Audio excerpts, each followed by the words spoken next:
আসসালামু আলাইকুম। SR cooking house বিডিতে আপনাদেরকে স্বাগত। আজকে আমি আপনাদেরকে দেখাবো ঘরে থাকা অল্প কিছু উপকরণ দিয়ে কিভাবে রেস্টুরেন্ট স্টাইলে চিকেন ফ্রাই তৈরি করবেন তার একটি রেসিপি। চিকেন ফ্রাই তৈরি করার জন্য এখানে আমি 5 পিস ব্রয়লার মুরগি নিয়ে নিয়েছি। এখানে আমি লেগ পিস সহ মোট 5 পিস মুরগির মাংস নিয়ে নিয়েছি। এবার আমি এই বড় পিসগুলোকে এইভাবে ছুরির সাহায্যে একটু হালকা কেটে দিব, যার ফলে এর ভিতর মশলাটা খুব সহজে প্রবেশ করে।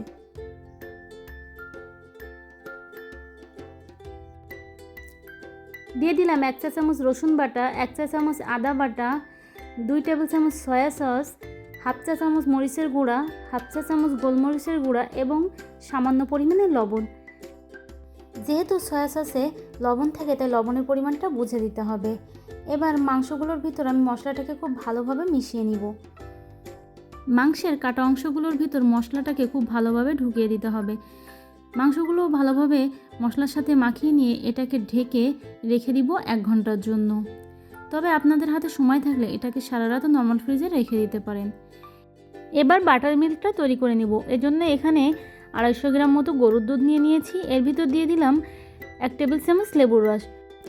লেবুর রসের পরিবর্তে হোয়াইট ভিনেগারটাও ব্যবহার করা যাবে।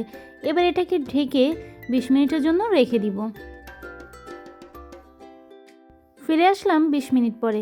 এখানে বাটার মিল্কটা তৈরি হয়ে গিয়েছে।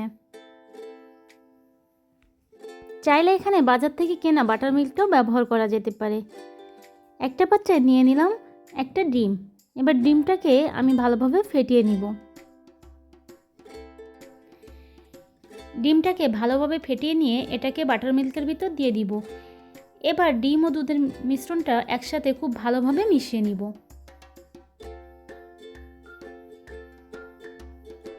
এবার ময়দার মিশ্রণটা তৈরি করে নিব। এজন্য এখানে বড় একটা বাটি নিয়ে নিয়েছি। এর উপরে একটা চালনি দিয়ে নিলাম। একটা চায়ের কাপে 3 কাপ ময়দা এবং 1 কাপ কর্নফ্লাওয়ার নিয়ে নিব। এবার এটাকে ভালোভাবে চেলে নিব। আপনি যতগুলো চিকেন ফ্রাই তৈরি করতে চান সেই অনুযায়ী ময়দা এবং কর্নফ্লাওয়ারটা নিতে হবে। আমি যেহেতু এখানে মাত্র 5 পিস চিকেন ফ্রাই তৈরি করব তাই এই পরিমাণটাই যথেষ্ট। চেলে নিয়ে ময়দার ভিতর দিয়ে দিলাম 1 টেবিল চামচ গোলমরিচের গুঁড়া, 1 টেবিল চামচ লবণ এবং 1 টেবিল চামচ শুকনো মরিচের গুঁড়া। এবার সব কিছু একসাথে ভালোভাবে মিশিয়ে নিব। চিকেন ফ্রাই তৈরি করার জন্য সব উপকরণগুলো আমি প্রস্তুত করে নিয়েছি। এবার চলে যাব মূল রেসিপিতে। এখানে আমি ম্যারিনেট করা সেই মুরগির মাংসগুলো নিয়ে নিয়েছি। ময়দা ও বাটার মিল্কের বাটিটা এরকম পাশাপাশি নিয়ে নিয়েছি। এবার ম্যারিনেট করা 1 পিস মাংস নিয়ে আমি ময়দার ভিতর খুব ভালোভাবে মিশিয়ে নিলাম। ময়দার কোটিংটা করা হয়ে গেলে এবার আমি এটাকে বাটার মিল্কের ভিতর 15 সেকেন্ড মতো ডুবিয়ে নিব। 15 সেকেন্ড পরে বাটার মিল্ক থেকে মাংসটা উঠিয়ে দিয়ে দিব সেই ময়দার ভিতর। এবার এটাকে চেপে চেপে ময়দার ভিতর মেশাতে হবে। খুব ভালোভাবে কোটিংটা করতে হবে। তারপরে আলতো হাতে এ থেকে ময়দাটা ঝেড়ে ফেলতে হবে।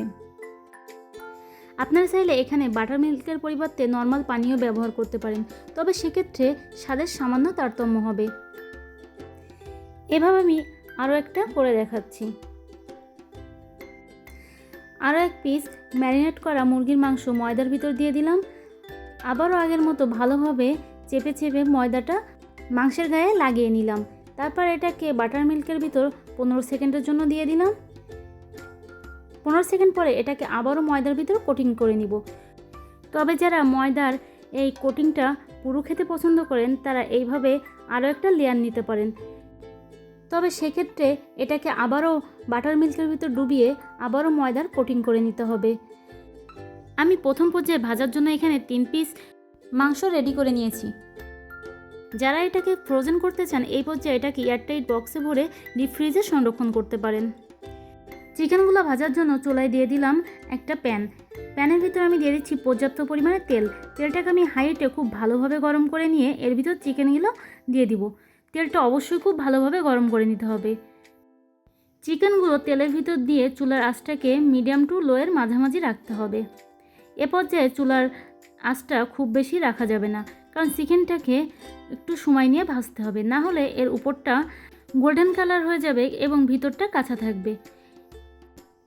কিছুক্ষণ পরে এটাকে উল্টে দিব।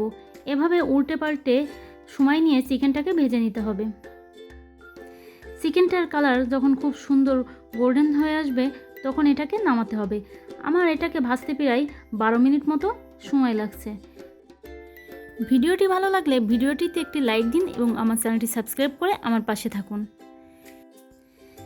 চিকেনের এমন সুন্দর কালার চলে আসলে এটাকে একটা কিচেন টিস্যুর উপর নামিয়ে নিব। একইভাবে আমি দ্বিতীয় ব্যাচের চিকেনগুলো ভেজে নিব। চিকেন ফ্রাই তৈরির পরে যে ময়দার মিশ্রণটা অবশিষ্ট থাকবে সেটাকে আপনি ডিপ ফ্রিজে সংরক্ষণ করতে পারেন। পরবর্তীতে একই ময়দা দিয়ে আপনি চিকেন ফ্রাই তৈরি করে নিতে পারেন। বাড়িতে বসে রেস্টুরেন্ট স্বাদের চিকেন ফ্রাই খেতে হলে এই রেসিপি সম্পূর্ণটা ফলো করে চিকেন ফ্রাই তৈরি করুন। আশা করি নিরাশ হবেন না। আল্লাহ হাফেজ।